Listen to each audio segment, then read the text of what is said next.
We are going to talk through a pretty close to home and fresh in our mind topic, I think. Mornings. Mornings. So as we have established, we are the proud parents of 4 kids, 4, 6, 7, and 10. And with that, save for everything else that goes on in a morning, makes for a pretty interesting prep period when getting ready for school every day of the week. Yeah. Yeah. So, yeah. We've been lucky enough to have a school where Sorry. for those who aren't watching, we've got some liquid courage in front of us today. It's so. Wine Friday, but yeah, that's not why I'm laughing. I don't know why. Just the stupidity. Yes, I didn't forget. Okay. Anyway, moving on. So yeah, and scene. So so our kids go to a school that has a morning bell of 8 o'clock in the morning, which, depending on where you are, maybe that's normal. The way that I grew up, the way that our kids started going to school, that is pretty early, and it makes for an even earlier get ready time. Yeah. Yeah. It's like Ed McMahon. Yeah, so we just want to, talk it through and, obviously poke fun at the craziness that is our morning, but also talk about how we're able to get through it and be a little productive in terms of working out. So, yeah, let's get started. So, we're going to call this episode So for us, a morning routine is really important, I think, and it starts with the night before.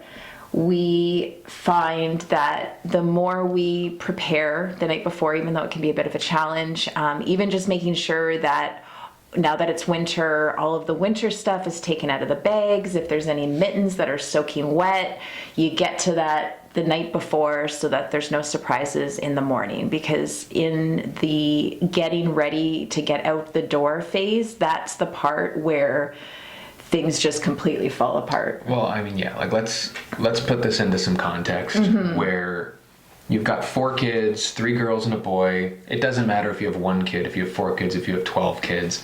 Yeah. They've got their expectation that begins for the next morning, the moment they get home from school the night before. Yeah, and it also depends on age, because I find, our 10 and 7-year-old are a little bit more realistic and normal, whereas our 4 and 6-year-olds are pretty ridiculous in terms of their demands in the morning, which I think a lot of parents can relate to when it comes to younger children, trying to get them out the door in the morning. For sure. And the nice thing, I guess, for the purposes of a talk like this is our kids are very different from each other, and we kind of have seen the routine heavy OCD child versus the tantrum heavy child, and they've all cycled through a lot of these phases. And I mean, maybe it's helpful, even though we prepare for all of them as a unit, I think the way that we deal with them as individuals has been, it's evolving every day. Yeah. Well, we can kind of, I think if we just talk about each kid and maybe everybody can kind of relate to at least one of them. So we can start with the 10-year-old, our daughter, Emily. She's getting to that stage where, sleeping in is kind of a nice thing. And so for her, it's actually getting her out of bed is probably the challenge. But once she's out of bed, she's pretty self-sufficient. She's the quickest to the finish line of all of them. Without several reminders. And, she still needs reminders, but not as much. Yeah, I think the approach there is we're not setting anything up for her the night before, but if her, start to finish, get ready time is a half an hour. Yeah. We know we need her out of bed for sure by 7:15, which means the process is going to start before 7 with our initial, gentle wake up. Yeah. And then it usually progresses. Yeah, it's gradual. Wake up. Like if we get a grunt at 7, she's not going to get up until we go up a couple more times. But all that being said, we can sort of set it and forget it with her. Yes. She has limited requirements, I think, you know, and again, this, if you take it back to the night before, this is all predicated on the stuff they needed to do for school is done. Yeah, I mean, for a 10-year-old, so it's a lot of homework and making sure that they have that done and they haven't forgotten about anything like a test that they all of a sudden decide that at 5 minutes before they have to go that they have a math test that day. Well, yeah, so, and that happens. Yes. And so, I mean, this is assuming perfection in her way, right? Because there have been many a morning where she's sitting, it's breakfast, we've got to leave in 10 minutes, and we then decide to ask if she had any homework or if she took care of her studying. Yeah. That becomes a cluster at that point. There's not a whole lot you can do other than learn from it. Yeah. And we have. So now the first thing when she comes home from school is establishing what work she has to do and what tests and quizzes and whatnot are days ahead. Yes. Because, you know, even though schoolwork is a discussion for another day, people learn and kids learn in different ways, and her routine takes longer than some of our other kids do, which means that needs to really... Yeah. And for all of our kids, the moment they get home from school, we ask them over and over again to empty their bags. So their lunch, their waters, and their homework. So at least we have a good idea. We're able to go through it right away, and we know exactly what we're dealing with and what needs to get done before the night's over. Yeah, and there's so that's helpful. And there's a lot.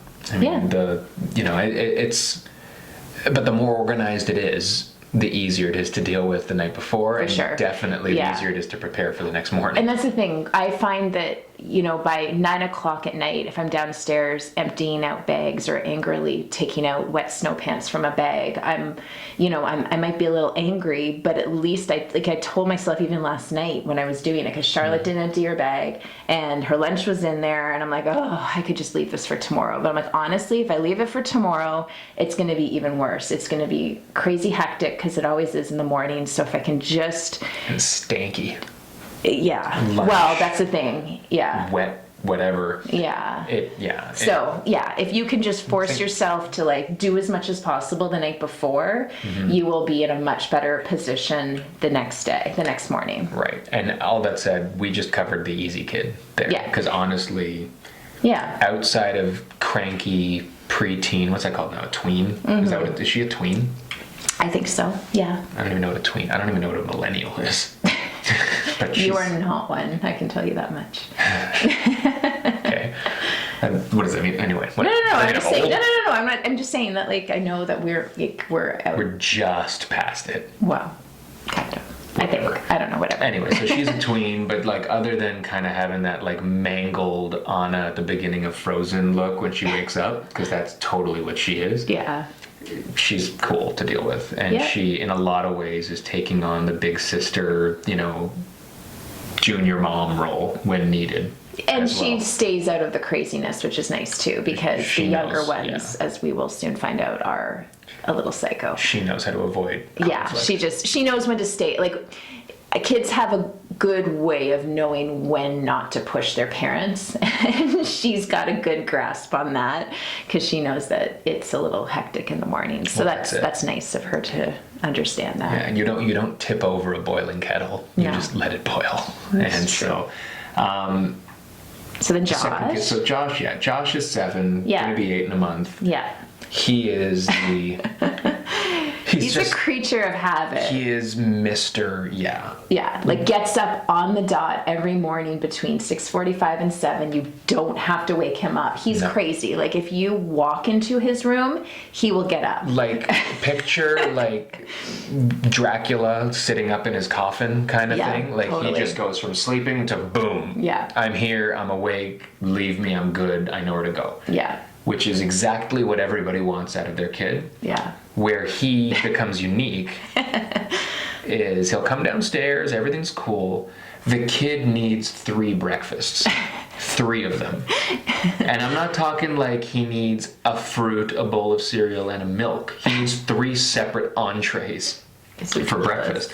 I don't even know how we got to this point. You wonder with kids with their habits and how you got there. And with him, I'm trying to think, when did he start requiring 3 breakfasts.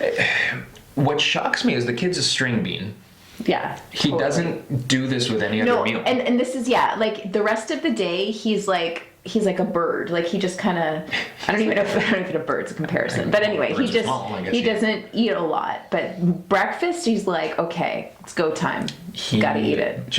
And to a large degree, he knows what he wants. But for whatever reason, for a kid who's so self-sufficient and so creature of habit, he requires somebody to deliver it and prepare it for him. Well, that's one thing. Like for parents of kids that are, even I'd say 6 and up, 5 and up. I don't know. No, anyway, any kid can do whatever. But one, I think, failing that we've had since forever is just the fact that one thing we really suck at is just doing things for our kids in the morning. Like it's much easier for me to take the Cheerios out of the cupboard and pour it for Josh versus telling him to do it and then risk him pouring the entire box out on the counter and then spilling the milk. Oh yeah, knocking over a chair. But I know that if you make sure he does it now and go through those growing pains and frustrations, that eventually he'll be able to do it like an adult. I think especially for creatures of habit. If he's expecting the same thing every day, he can learn how to standardize his own approach to it every day. Yeah. Right? Like even though the 3 breakfasts might change, we're not making him bacon and eggs. It's not that kind of thing. It's just cereal. It's 2 different bowls of cereal, a waffle, a toast, or whatever. I mean, that's a whole other discussion. Our breakfasts are horrible. Like our kids, I mean, we need to figure out how to get them off the sugar cereal. I mean, they eat oatmeal, but it's like the sugar oatmeal. Well, it's sugar. Yeah, it's oatmeal. It's horrible. And if anybody has any tips on that, I'd be more than happy to hear because they're so used to that stuff. And Emily is pretty good with eating healthy, but it's a very modified healthy, and it's healthy relative to Lucky Charms, which is, I mean, I could eat, the wine I'm drinking is healthier than the Lucky Charms. Yeah. Not that I condone giving your children wine for breakfast. But anyway, so as far as he goes, that's your creature of habit. That's your kid who, once the breakfast, for us it's more about if we know he's got 3 breakfasts to come and he enjoys them. He does. He doesn't. And he eats all of them. Like he never leaves anything. There's no wastage. But he's savoring his breakfasts. And if you don't, like he'll ask for his second breakfast because he hasn't gotten to the habit of getting his own. So he'll be like, I'll have some Fruit Loops amid the chaos that is happening in our house at 7:30 in the morning. 5 minutes later. And it's like, well, I already asked for my breakfast. And it's like, Josh, just get it yourself. Yeah, he'll sit there staring at the empty table in front of him or the empty bowl, waiting for you to proactively say, and for your second breakfast, sir. That's so true. And he'll be like, I already told you. I know. You didn't tell us. You whispered into your spoon. So, all that said, I mean, he's still, if we're going to classify easy and not easy, he is on the right side of the fence. Oh, for sure. And I think for him, and for all of them, not to get ahead of things, but if you start with the end, you start with whatever your exit time is. For us, it's 7:45 is the goal, get out of the house time. If you know that that's the time everyone needs all their stuff on, the car's running, they're outside, whatever, then you need to take the appropriate numbers of steps backwards, chart out how much time that's going to take, and get all those other things in there. Because breakfast is but a mere part of the morning routine. Yeah. Because once he's done his breakfast, he's got to brush his teeth. We normally let his grooming, maybe it's because he's a boy, I don't know. What? Like brushing his hair. Oh yeah, he doesn't brush his hair. He doesn't. He's got like a bird's nest. No, but like our kids brush their teeth in the kitchen sink. Like it is just disgusting. Yeah, we have a mess hall. We don't have a kitchen. We do. It's true, but that's okay because we can make sure that they're actually brushing their teeth. That's why we do it. It's useful when you've got that many little people running around with things you need to monitor. If they're all in the same place, it's easier than sending them all back up to their bathrooms to brush and then come down and be like, "Of course I brush my teeth." Yeah, right. Or they just get distracted, like they end up going into a room and playing the toothpaste. With it. Yeah, or their toothbrush, like when they're chewing it. Yeah, well, everyone's got the toothbrush that looks like Bert's haircut from Sesame Street. But all right. Anyway, so that's him. So Josh is cool. Whatever. Yeah. I mean, he's good. I mean, that's it. But now, the other two, Sarah and Charlotte, and we can speak of them separately, although Charlotte is mini-me to Sarah. Yeah, like what Charlotte is doing now in terms of her, I want to be nice here, but just in terms of how she operates in the morning is exactly the way Sarah was when she was that age. So that's what I keep telling myself, like things are going to get better.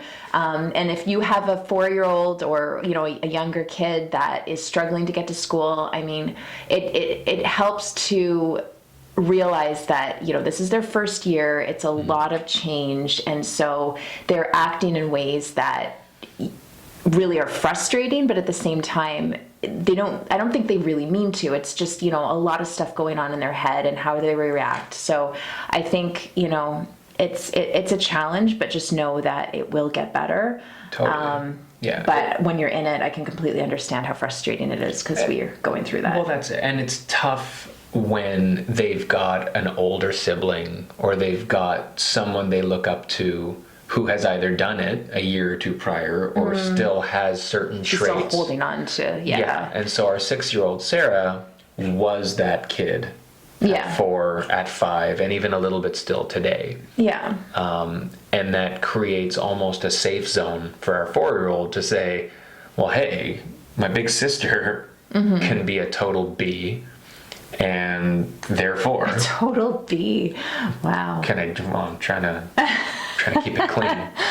No, I know. It's just like, yeah. All right, cool. Well, she is. I mean, let's call it what it is. Like, I mean, we haven't gotten into it. Yeah. So anyway, it's you've got a kid who it's the perfect storm of still a lot of routine stuff, but the routines are bad routines. Yeah, I mean, I think like if we describe Charlotte, Sarah's like just a toned down version of Charlotte. Okay, Charlotte is our 4-year-old. She just started kindergarten. And from the moment she wakes up to the moment she goes to school, there will be at least one tantrum.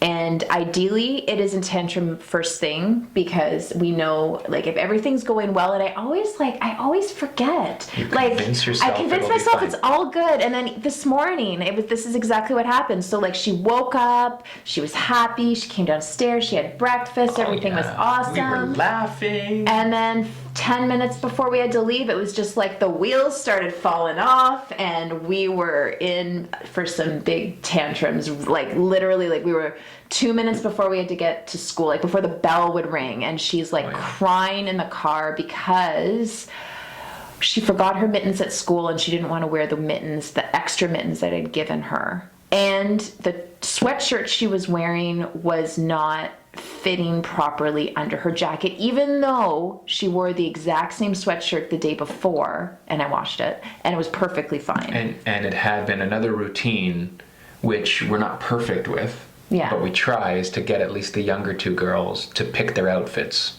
for the following day. That's a really good way to save some time. Because without fail, that's the go-to tantrum in the morning. If they don't have clothes set, you are not going to pick them an outfit that works on attempts 1 through 20. No, exactly. And so if they choose it the night before, there's still a 50-50 chance they're going to like it the next morning. Yeah. But at least then you can use you chose this. Yeah. We've got it, it's set, let's go.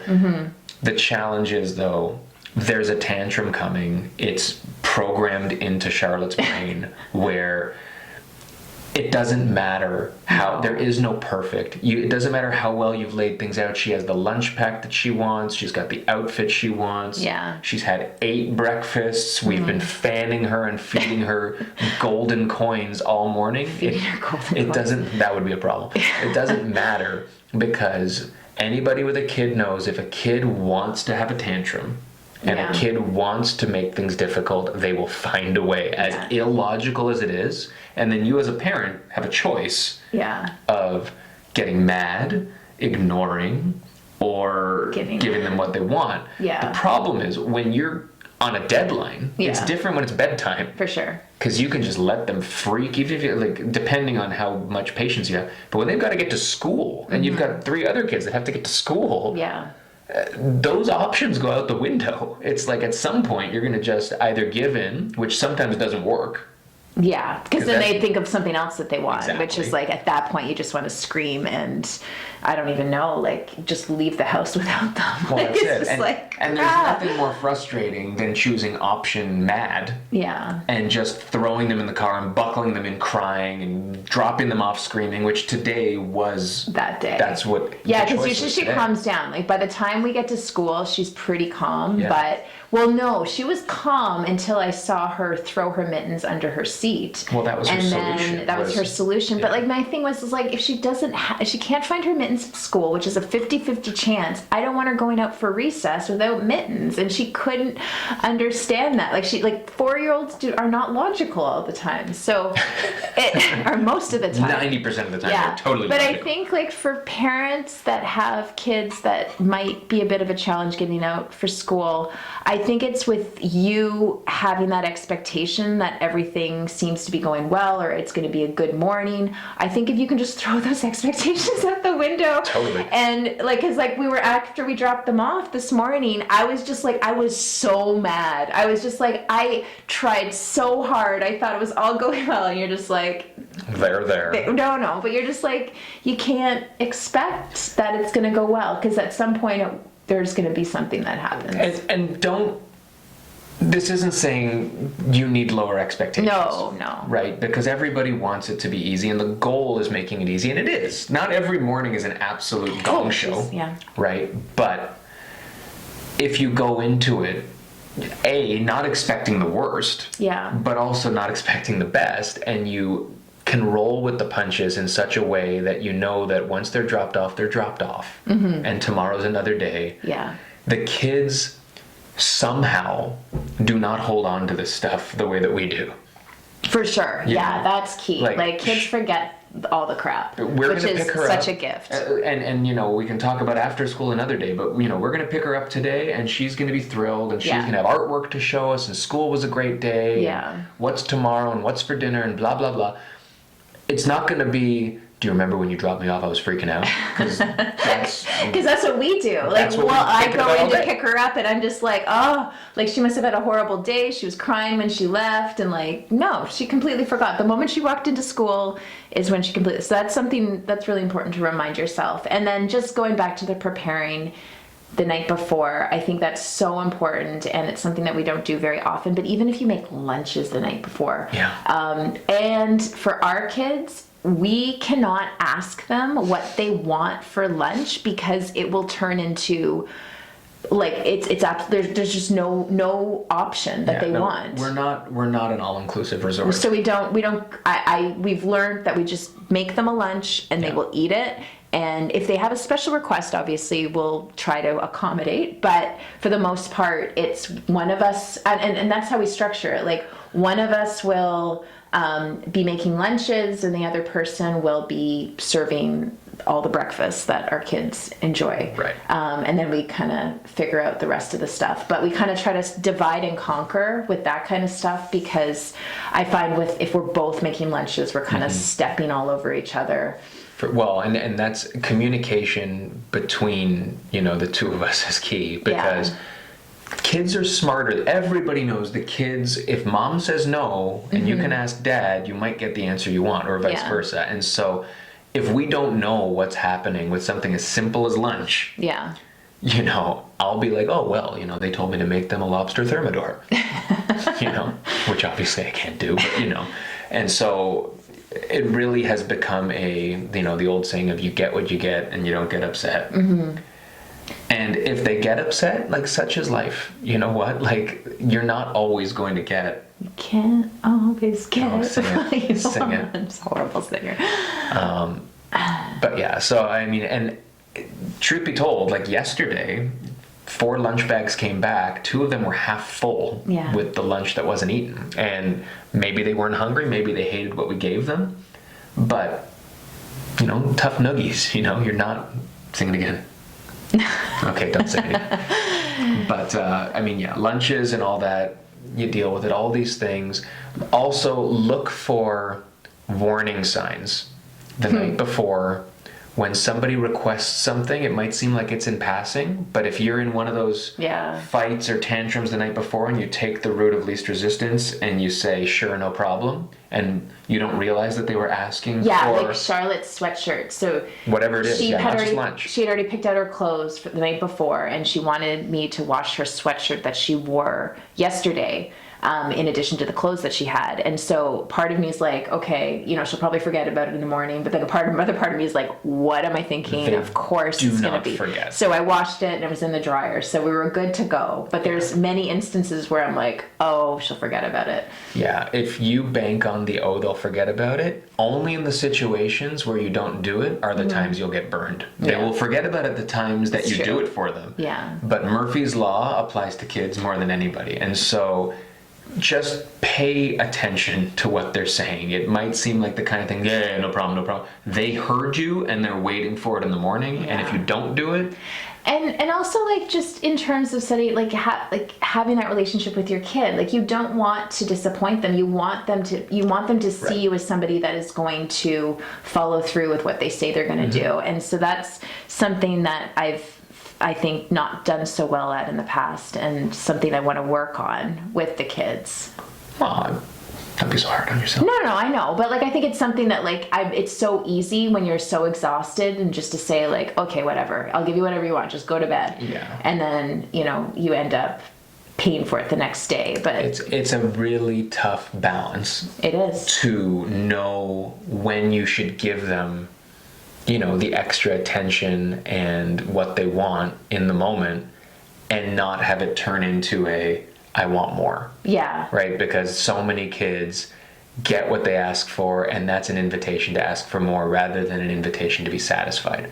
So, I know. And it is what it is. I mean, I was the same when I was a kid, I'm sure. When you get something, you're like, holy crap, I got something. I wonder what else I can get. Right? I'm like that now. Yeah. So yeah, it's human nature. It's human nature, and so it's when you're a kid and you're getting that sort of thing, you milk it for what it's worth. And as parents, I think we just need to strike that middle ground with them where they're getting our attention, but they're not taking advantage of it. Yeah, and I also think that there's a lot of times where they'll ask me for something and my immediate answer is no. And if I just stop to think about it, it's like, why am I saying no? Like, can I have an orange? It's like, no. It's like, why am I saying no? Yeah, no, it's just like my automatic response. So that's every time. Sometimes that's my default. I've not said yes in 8 years to any kid. But honestly, like a lot of times they're just asking for like something that's really not that hard. So, the more you can say yes in